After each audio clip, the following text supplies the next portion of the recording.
طاقة الحضور أو لا بريزونس، إنك يكون عندك حضور، وده عنصر قوي جدا جدا من عناصر الكاريزما الصوتية.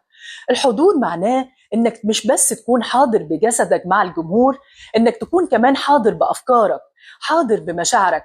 عارفة إن في كتير مننا قبل ما يروح لمحاضرة أو قبل ما يطلع على لقاء تلفزيوني ممكن يكون مر بتجربة حزن أو تجربة كتير أثرت فيه، بس لازم وانت طالع في هذا اللقاء التلفزيوني أو في هذا العرض التقديمي قدام الجمهور تنسى كل اللي حصل خارج هذا العرض، وتحضر بكل طاقتك الصوتية وبكل طاقة أفكارك ومشاعرك مع جمهورك.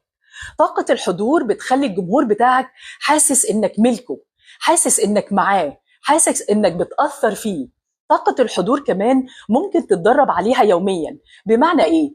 ادي لنفسك 5 دقايق كل يوم تكون حاضر مع أفكارك وتشوف فكرة معينة تعيشها. قد تكون هذه الفكرة فكرة السلام، فكرة النجاح، عايز تنجح. قد تكون هذه الفكرة فكرة الحضور، إنك تكون بس حاضر مع جسمك وتكون حاضر مع مشاعرك وأفكارك. في ال5 دقايق دول ما تقاومش أي أفكار تجيلك، خليها تعدي كأنها سحب.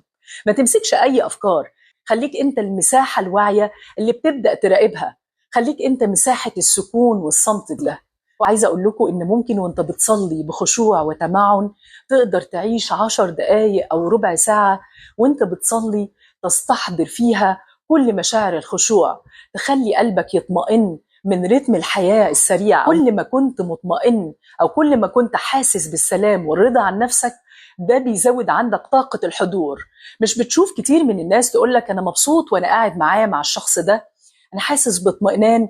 هو ما قالوش حاجة، هو ممكن ما يكونش اتكلم معاه ولا اداله أي تدعيم ولا أي تحفيز، بس ممكن يكون قاعد بطاقة حضور، عنده سلام، عنده رضا داخلي، هو حاسس بالاطمئنان والسلام معاه. عايزة أقول لكم إن أنا بحب أروح أسوان عشان أهل أسوان عندهم حضور.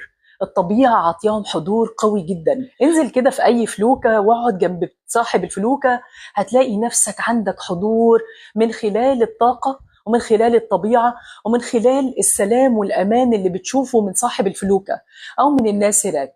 فتحية لأهل أسوان. فطاقة الحضور تقدر تاخدها من الصمت، تقدر تاخدها من السلام الداخلي، تقدر تاخدها من إحساسك بالرضا، تقدر تاخدها من الطبيعة، تقدر تاخدها من إنك تصلي ركعتين بخشوع، تقدر تاخدها من الذكر لو بتحب تذكر، تقدر تاخدها إنك تسمع موسيقى هادية من حضورك مع كتاب مطمئن انت بتحبه، وتقدر تمارسها كل يوم، انك تعطي لنفسك مساحة واعية من الصمت ومساحة واعية من الحضور. وده كان من عناصر الكاريزما الصوتية. وعشان يكون عندك كاريزما صوتية لازم يكون عندك حضور قوي، مش بس تكون حاضر بجسمك، لا كمان تكون حاضر بمشاعرك وتكون حاضر بأفكارك وحاضر مع جمهورك، وتقدر تديهم من قلبك مش بس مجرد من كلماتك.